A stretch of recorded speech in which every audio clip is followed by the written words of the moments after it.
સો hi friends, આજનો વિડીયોનો topic છે જેમાં ગુજરાતમાં શિક્ષણ સહાય યોજના છે એમાં તમે ઓનલાઈન ફોર્મ ફિલઅપ કઈ રીતે કરી શકો છો એની સંપૂર્ણ માહિતી આપણે રજિસ્ટ્રેશનથી લઈ અને પ્રિન્ટ સુધીની સ્ટેપ બાય સ્ટેપ જોવાના છે, જેથી કરીને જે પણ વિદ્યાર્થીઓ ઘરે બેઠા મોબાઈલમાં ફોર્મ ભરતા હોય તો એ પણ તમામ વિદ્યાર્થીઓ આરામથી ફોર્મ છે ભરી શકે। સ્કોલરશિપ માટેના તમામ પ્રકારના વિડીયો છે એ હું બનાવતો હોઉં છું, તો જો તમે ચેનલમાં ન હોય તો ચેનલને સબસ્ક્રાઈબ કરી રાખજો। શિક્ષણ સહાય યોજનાની આપણે વાત કરીએ તો કયા કોર્સમાં કેટલી સ્કોલરશિપ મળવાપાત્ર રહેશે એ અહીંયા તમે જોઈ શકો છો। હવે આપણે આગળ ઓનલાઈન ફોર્મ કઈ રીતે ભરવાનું છે એની માહિતી પણ જોઈશું। પહેલાં ટૂંકમાં તમને કહી દઉં તો MCA, MBA, MBBS, BDH, ayurvedic, homeopathic, nursing, physiotherapy, pharmacy, agriculture એ તમામ કોર્સમાં સ્કોલરશિપ છે તમને મળવાપાત્ર રહેશે। અહીંયા જે તમે લેફ્ટ સાઈડમાં જોઈ શકો છો એ તમારી રકમ છે કે આટલી સ્કોલરશિપ તમને મળવાપાત્ર થશે અને સાથે સાથે તમને ભોજન સહાય એટલે કે ફૂડ બિલના 12,000 રૂપિયા પણ મળવાપાત્ર થશે। જ્યારે મેડિકલ અને નર્સિંગના કોર્સીસમાં જે સાધન સહાય તરીકે જે અન્ય ફી મળવાપાત્ર છે એ પણ તમે અહીંયા જોઈ શકો છો। આટલી રકમ છે તમે એલિજિબલ હોય તો તમને 100% મળવાપાત્ર થશે। તો આનું ફોર્મ તમારે કઈ રીતે ભરવાનું છે એની સંપૂર્ણ માહિતી આપણે લાઈવ પ્રોસેસ સાથે જોઈએ। તો સૌપ્રથમ તમે જે પણ બ્રાઉઝર યુઝ કરતા હોય એમાં તમારે સર્ચ કરવાનું રહેશે સન્માન પોર્ટલ। સન્માન પોર્ટલ તમે સર્ચ કરશો તમારી સામે જે પેલું ઓફિશિયલ વેબસાઇટનું પોર્ટલ જોવા મળશે એના પર તમારે ક્લિક છે તે કરી દેવાનું રહેશે। જો તમે મોબાઈલમાં યુઝ કરતા હોય તો તમારે ડેસ્કટોપ સાઇટ કરી લેવું જેથી કરીને વ્યવસ્થિત સ્ક્રીન તમને જોવા મળે। કોમ્પ્યુટરમાં તમે ફોર્મ ભરતા હોય તો વ્યવસ્થિત સ્ક્રીન તમને ઓલરેડી જોવા મળશે। આ વેબસાઇટમાં તમે આવી જશો તો મોબાઈલમાં તમને કંઈક આ પ્રકારની જોવા મળશે। હવે અહીંયા તમારે સ્કોલરશિપ માટેના ફોર્મ ભરવા હોય તો પહેલાં તમારે રજિસ્ટ્રેશન છે તે કરવાનું હોય છે।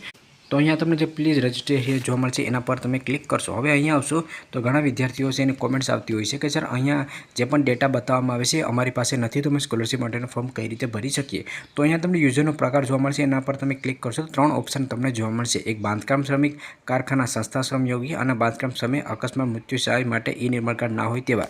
તો આમાં ફોર્મ ભરવા માટે તમારી પાસે ઈ નિર્માણ કાર્ડ હોવું જોઈએ અથવા તો કારખાના કે સંસ્થાના શ્રમયોગી છે તે હોવા જોઈએ। જેમ કે ઉદાહરણ તરીકે તમારા માતા કે પિતાનું લેબર ફંડ છે એમાં તમારું કોઈપણ અકાઉન્ટ હોય તો એની માહિતી છે તે હોવી જોઈએ। હવે જો ઓલરેડી તમારી પાસે આમાંથી કોઈપણ ઓપ્શન છે તે નથી તો તમારે લોકોને પહેલાં ઈ નિર્માણ કાર્ડ માટે એપ્લાય છે તે કરવું જોઈએ। તમે ઈ નિર્માણ કાર્ડ માટે એપ્લાય કરશો એટલે તમારું ઈ નિર્માણ કાર્ડ છે એ 7 દિવસથી લઈને 15 દિવસની અંદર છે તે આવી જશે। ત્યાર પછી તમે ફોર્મ છે એ ભરી શકો છો। હવે ઈ નિર્માણ કાર્ડ ભરવા માટે શું લાયકાત હોવી જોઈએ તો એના માટે કોઈ પણ લાયકાત નથી, તમે મિનિમમ લાયકાત ધરાવતા હોય તો પણ આમાં ફોર્મ છે એ ભરી શકો છો। તો ઈ નિર્માણ કાર્ડ છે એના માટેનું ફોર્મ તમારે કઈ રીતે ભરવું જોઈએ એના પર મેં ઓલરેડી વિડીયો બનાવેલો છે જે તમને ડિસ્ક્રિપ્શનમાં મળી જશે, તો એ વિડીયો તમે જોઈ લેજો। એમાં તમે ઈ નિર્માણ કાર્ડ માટે એપ્લાય કરશો એટલે તમારું ઈ નિર્માણ કાર્ડ છે એ 7 દિવસથી લઈ અને 15 દિવસમાં આવી જશે। એ તમારું ઈ નિર્માણ કાર્ડ આવી જાય પછી તમે વેબસાઇટમાં આવીને અહીંથી તમારી પ્રોસેસ છે કરી શકો છો। અને ઓલરેડી જો તમારે બાંધકામ શ્રમિક હોય, કારખાના સંસ્થાના શ્રમયોગી હોય અથવા ઈ નિર્માણ કાર્ડ હોય, ઈ શ્રમ કાર્ડ હોય તો અહીંયાથી તમે અરજી છે કરી શકો છો। અહીંયાથી તમે બાંધકામ શ્રમિક છે સિલેક્ટ કરશો, ત્યાર પછી તમે માતા કે પિતાનું જે પણ આધાર કાર્ડ નંબર એ ફિલઅપ કરશો, ઈ નિર્માણ કાર્ડ નંબર છે એ તમે નાખી અને ફેચ કરશો એટલે તમારો ઓટોમેટિક ડેટા છે તે આવી જશે। ઓટોમેટિક તમારો ડેટા આવી જાય ત્યાર પછી તમારે જે પણ રજિસ્ટ્રેશનની માહિતી પૂછવામાં આવે તમે નાખી દેશો એટલે સક્સેસફુલી તમારી રજિસ્ટ્રેશનની પ્રોસેસ છે તે પૂર્ણ થઈ જશે। તમારી રજિસ્ટ્રેશનની પ્રોસેસ પૂર્ણ થઈ જાય ત્યાર પછી તમે ફરીથી હોમ પેજમાં આવશો। હવે અહીંયા તમારું યુઝર આઈડી, તમારો પાસવર્ડ, કેપ્ચા નાખીને તમારે લોગિન છે કરવાનું રહેશે। લોગિન કર્યા પછી તમને ડેશબોર્ડ છે કંઈ આ પ્રકારનું જોવા મળશે। જે અન્ય સહાયની યોજનાઓ છે એમાં પણ તમે લાયકાત ધરાવતો હોય તો અરજી છે કરી શકો છો, પરંતુ આપણે ફક્ત શિક્ષણ સહાય યોજના માટે એપ્લાય કરવાના છીએ। તો અહીંયા શિક્ષણ સહાય યોજના જોવા મળશે, એના પર તમે ક્લિક કરશો। એના પર તમે ક્લિક કરશો એટલે લાયકાત છે, કેટલી રકમ કયા કોર્સમાં મળવાપાત્ર છે એની માહિતી છે તમને મળી જશે। મેં અહીંયા થંબનેલમાં તમને જે મેઇન કોર્સ છે કોલેજ કક્ષાના એ જ બતાવેલા છે, પરંતુ ધોરણ 1થી લઈ અને અન્ય કોર્સમાં પણ આમાં જે રકમ છે તમને મળવાપાત્ર થતી હોય છે। તો જે પણ વિગતવાર માહિતી જોવી હોય તમે અહીંયાથી જોઈ શકો છો। ત્યાર પછી નીચે તમે આવશો તો જે પણ તમારે કોલેજમાંથી સંસ્થામાંથી જે પણ તમારે સર્ટિફિકેટ લાવવાનું છે બોનોફાઇટ એની અહીં PDF તમને જોવા મળશે। અહીં ક્લિક કરો એના પર ક્લિક કરી અને તમે PDF છે મેળવી શકો છો। જે ડોક્યુમેન્ટની જરૂર પડશે એ પણ તમે અહીંયા જોઈ શકો છો। ત્યાર પછી નીચે આવશો તો તમને જોવા મળશે કે એક્સેપ્ટ, એના પર તમારે ક્લિક છે કરી દેવાનું રહેશે। એના પર તમે ક્લિક કરશો એટલે અહીંયા 4 ઓપ્શન તમને જોવા મળશે। પહેલાં તમારે પર્સનલ ડિટેલ ફિલ કરવાની છે, ત્યાર પછી યોજનાની ડિટેલ ફિલ કરશે, ડોક્યુમેન્ટ અપલોડ કરવાનું છે અને રૂલ્સ એન્ડ રેગ્યુલેશનની માહિતી વાંચીને તમારે સબમિટ છે કરવાની રહેશે। તો પહેલું આવશે પર્સનલ ડિટેલ, એમાં તમે જે પણ શ્રમિક ઓળખ કાર્ડની નોંધણી કરી હશે એની તારીખ જોવા મળશે, તમારે શ્રમિક કાર્ડ ઓળખની અંતિમ તારીખ છે એ જોવા મળશે, શ્રમિકનું નામ જોવા મળશે અને શ્રમિકનો ઓળખ કાર્ડ નંબર હશે એ તમને અહીંયા જોવા મળશે। ત્યાર પછી વિદ્યાર્થીની માહિતી ફિલઅપ કરવાની આવશે, તો વિદ્યાર્થીનું પૂરું નામ ઇંગ્લિશમાં અહીંયા ફિલઅપ કરવાનું છે, ત્યાર પછી ગુજરાતીમાં કરવાનું છે। વિદ્યાર્થીના પિતાનું નામ તમારે અહીંયા ઇંગ્લિશમાં ફિલઅપ કરવાનું છે, ત્યાર પછી ગુજરાતીમાં ફિલઅપ કરવાનું છે। વિદ્યાર્થી મેલ છે કે ફિમેલ છે એ સિલેક્ટ કરવાનું છે। સારી રીતે સક્ષમ છે કે નહીં એટલે કે દિવ્યાંગ હોય તો યસ કરશો, બાકી ના કરી દેશો। વિદ્યાર્થીનો ફોટોગ્રાફ અપલોડ કરવાનો છે, તો ચૂઝ ફાઇલ પર ઓકે કરી અને ફોટોગ્રાફ તમે અપલોડ છે કરી લેશો। ત્યાર પછી વિદ્યાર્થીની જન્મ તારીખ છે એ તમારે અહીંયા ફિલઅપ કરવાનું છે। વિદ્યાર્થીની ઉંમર થતી ઓટોમેટિક આવી જશે। વિદ્યાર્થી કઈ કેટેગરીમાં આથી આવે છે એ તમારે અહીંયાથી ફિલઅપ કરવાનું છે। તો અહીંયા તમામ કેટેગરી જોવા મળશે। એમાંથી જે પણ કેટેગરીમાં તમે આવતા હોય એ તમારે સિલેક્ટ કરી લેવું। ત્યાર પછી વિદ્યાર્થીઓનો મોબાઈલ નંબર અહીંયા ફિલઅપ કરવો, વિદ્યાર્થીઓનો ઈમેલ આઈડી ફિલઅપ કરવો અને વિદ્યાર્થીનો આધાર કાર્ડ નંબર જે પણ હોય એ તમારે અહીંયા ફિલઅપ કરી દેવો। હું અહીંયા ડેમો તરીકે માહિતી ફિલઅપ કરું છું, તમારે જે પણ તમે ઓરિજિનલ માહિતી હોય એ ફિલઅપ કરવી। ત્યાર પછી વિદ્યાર્થીનું હાલનું સરનામું તમારે સિલેક્ટ કરવાનું રહેશે। તો રાજ્યનું નામ હોય એ તમે ગુજરાત રહેવા દેશો। ત્યાર પછી જિલ્લાનું નામ હોય એમાં તમે જે પણ તમારો જિલ્લો હોય એ સિલેક્ટ કરશો। તાલુકાનું નામમાં જે તમારો તાલુકો હોય એ સિલેક્ટ કરશો। તમારે જે પણ ગામનું નામ હોય એ તમે સિલેક્ટ કરશો।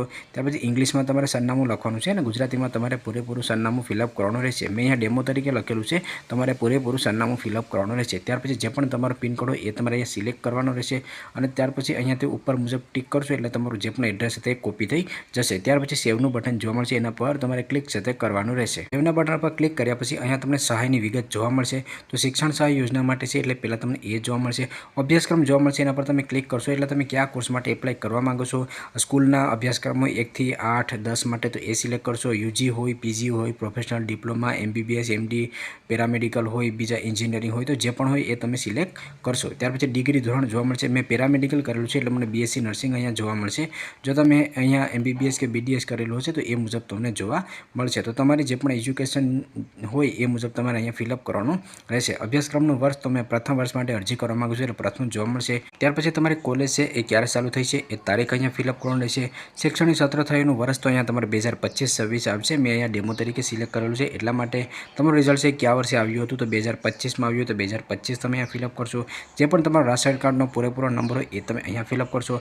તમારી શાળા એટલે કે કોલેજનું શું નામ છે એ તમારે પૂરેપૂરું અહીંયા ફિલઅપ કરવાનું છે। મેં અહીંયા ફક્ત ડેમો તરીકે કરેલું છે। ત્યાર પછી જે પણ સહાયની રકમ છે તો અહીંયા નર્સિંગ માટે 50,000 રૂપિયા મળવાપાત્ર છે એટલે એ જોવા મળશે।